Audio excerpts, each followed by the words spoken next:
event, and we're all very excited that you're here. So welcome to Teachers Unite, January's leadership session of our Right to the City Schools series. We've been every month having sessions that talk about mayoral control and governance and the relevance of fighting for community-led schools in New York City, and then taking action. So just a quick run through on how the governance works. On the school level, yes, you have your parent-teacher association or your parent association, because some include teachers and some don't. And they are on the school level. You also have your school leadership team, which is made up of half parents and then half teachers and administrators. And they are, by law, mandated to write the comprehensive education plan for the school, which is supposed to be the priorities and goals, the educational priorities and goals for the school for the year. And the principal is supposed to align the budget of the school to those guidelines that this team of school community members has created. And in did you already say, because there seems to be a bunch of students in the room, that in Yes. high schools there are 2 student representatives on the Yes. SLT? There should, Legally. that's right. That's right. Should be. There are legally. We also have a parent coordinator who can sometimes take those requests and then funnel them to God knows where, because nobody knows where they go. And as Don pointed out, we do still have community school districts. They're still the zone lines for admissions. They have a district president's council. They also have a CEC, which is a largely parent, 9 members are parents, 2 are appointed by the borough president, advisory board that replace the school boards, but they don't have really very many powers. They have a few powers, but not tons and tons. There's also a district leadership team. So if the PTAs are reflected on the district level in the district president's council, the school leadership team is also reflected by the district leadership team. So you have a principal here, you have a district superintendent, you have the UFT chapter chair here, you have the UFT district chapter chair here. So it's another body that is supposed to look at the district's comprehensive education plan. But there's no longer any district budget, so the district educational plan is now a sort of pro forma reporting exercise for state and federal authorities. District superintendent, somebody pointed out, and then the mysterious district family advocate. What is it that they do? We know that they collect phone calls and complaints, and they funnel them on, sort of like the parent coordinator, but on a district level. But they're no longer even connected. They're not even hierarchically connected, because we've used the color code to kind of show how the bodies, the information can flow up and decisions can flow down. So we're getting to sort of the citywide level now, which we really never figured out what was going on. But there are, just like there's a community education council, there are citywide councils for high schools, English language learners, and special education students and their parents and appointees. Just like there's district president's council, there's actually something called the Chancellor's Parent Advisory Committee. So each district president council sends one representative to this citywide body, which the Chancellor used to sometimes go and listen to, and now has completely ignored. Although Ms. Black did go to CPAC shortly after taking office this year, and there weren't too many reports, except it was a friendly visit, and they thought she was nicer than Gold Klein. So following up on the DOE, you have this Department of Education, which of course is huge, and that's where all the implementation comes through of all the policy. Who is the boss of that? The Chancellor. Who picks the Chancellor? The Mayor. And just not to leave out 2 bodies that serve under the Chancellor. Just like we have a district family advocate, we have a body called the Office of Family Information and Action.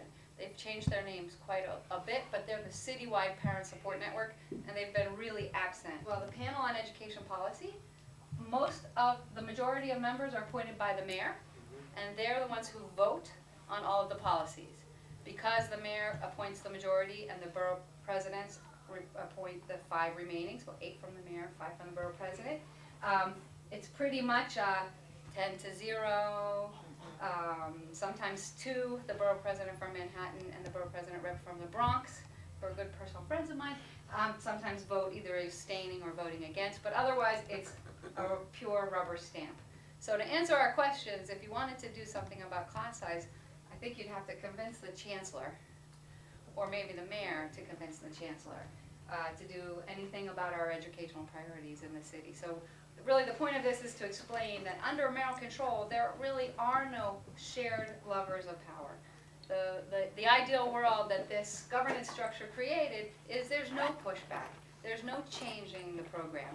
It really is, we know best, we're going to dictate down, and we control both the answers and even to some extent the questions.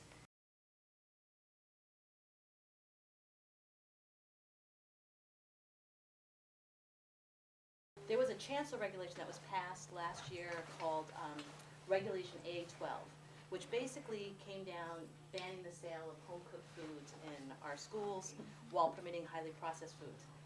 And, I was serving on the wellness committee of my school. We learned from our PTA president 3 weeks, so what happened was that this regulation was created by the chancellor and his nutrition experts. 3 weeks before the vote by this panel for educational policy, PTA presidents were alerted that this was happening. So that was basically giving parents 3 weeks to try to mobilize and have a reaction to this. Many people, of course, were furious over this policy. One of those weeks, of the 3 weeks, was winter break. So basically, you feel immediately that you've been set up. You have 2 weeks now to try to mobilize parents to make a response to this regulation. We sent emails to the members of the panel, we sent emails to Chancellor, we sent emails to the people that had school food. Of course, we never heard back. What happened was I was fortunate enough, because I only joined the public school system last year when my child was in pre-K, so I didn't know much about this process, but there was someone who gave me the information that you could actually read a 2-minute protest, which is what I did. And as Lisa pointed out, read the protest at 11:35 at night to this sort of panel that was just looking blankly at me. They all voted unanimously for the regulation, and you think, okay, what a waste of my time. And questions immediately raised, like, is this really democracy? Is this how this works? So what happened was I was fortunate enough to have a New York Times reporter, publish my protest in their paper. And that brought a lot of attention to the issue and national attention, and we decided to organize this bacon rally. Okay, so we organized this bacon rally. Everyone covers it. We get national attention. We've got the Los Angeles Times, we've got the Financial Times, we have NPR Morning Edition, all covering this protest outside City Hall, demonstrating here are the foods that, the DOE has approved, here are baked goods, home-cooked foods from parents. Now, I have to say, in my ignorance, I thought that this kind of protest with our public advocate, Bill de Blasio speaking, our city council member, Gail Brewer, speaking and introducing legislation, asking the DOE to repeal this, I thought this would be enough to at least have a conversation with the Department of Education about this regulation.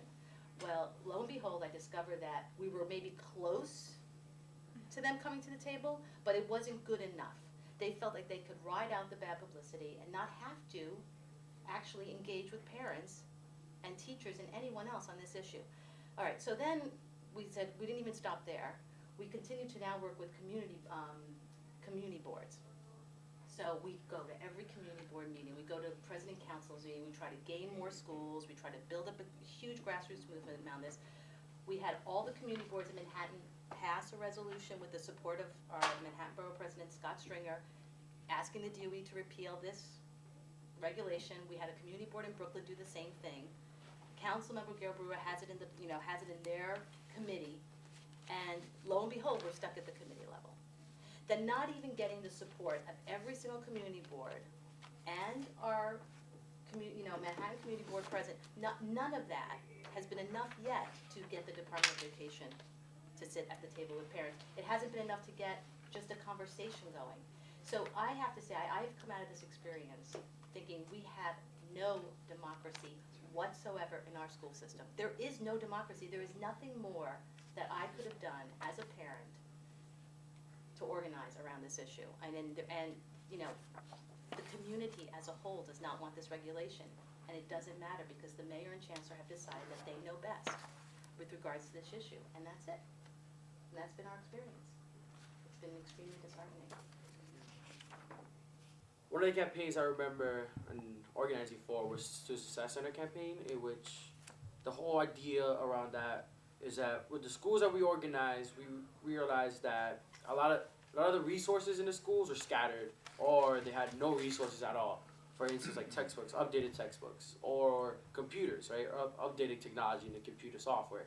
right? So what we decided to do is create this model, a student success center, which we got from a Philadelphia youth group that we were working with at the time, and then we had the whole campaign was getting the DOE to actually fund and buy into the idea. We successfully got them to buy into the idea and say, oh, you know what, we'll try this around, right? Through the kind of relationships that we had, and then what we were able to do is get 3 student success centers in different places funded. First in Brooklyn, and then in a high school in the Bronx that Sisters of Brothers actually created, called the Leadership Institute. And that has been a fight because the DOE funded it, and then like DOE, for sometimes they seem promising, and then they're just like, no, we don't want this, just like that. It's just we're gonna cut funding because we don't want to continue funding something that needs to be funded. Who knows what Title IX is? Does anyone? Yeah. Well, a lot of Title IX speaks to like sports regulations, regulating like gender equality and funding for the same funding for young women in sports in schools as for young men. But it also speaks to sexual harassment for everyone. The Title IX regulation, it says that there's a Title IX coordinator in a school, and that person is supposed to receive reports on sexual harassment. We have been phone banking since June, reaching schools all over the 5 boroughs and asking them simply, do you have a Title IX coordinator? And less than 10 schools have responded. It's been over like 200 schools. Less than 10 schools have responded yes. And other schools are like, what are you talking about? Parent coordinator? Like, people, not only are they like oblivious to the fact that that position should exist in the school, they don't even know who to ask. And then the principal's like, maybe, kind of, sort of. And so we've been met with a lot of hostility in the calls that we've been making, as well as just a lot of like confusion. So what's been happening is we've been trying to connect with the schools, and ultimately, like, in partnership with NYPLU, the New York Civil Liberties Union, we'll be mailing letters to schools that aren't in compliance, and just but actually giving them concrete ways to be in compliance, as well as advocating on a policy level with the Department of Education, and be like, and just to say, here's a policy that exists, how about you enforce it? So it's we actually have a meeting scheduled in February with the Department of Education, and that just happened by just being able to develop a friendly relationship with someone there. But it's been really daunting because there's this culture of fear. Like, schools don't want to get shut down, and teachers, they want to be able to teach, but there's this whole disciplinary action that needs to take place, and in terms of looking at sexual harassment specifically, it's such a blurry cloud of what is that, how do we define that, how do we address it? And so we've been trying to go into schools, hold workshops, and just make people more aware that it is an issue.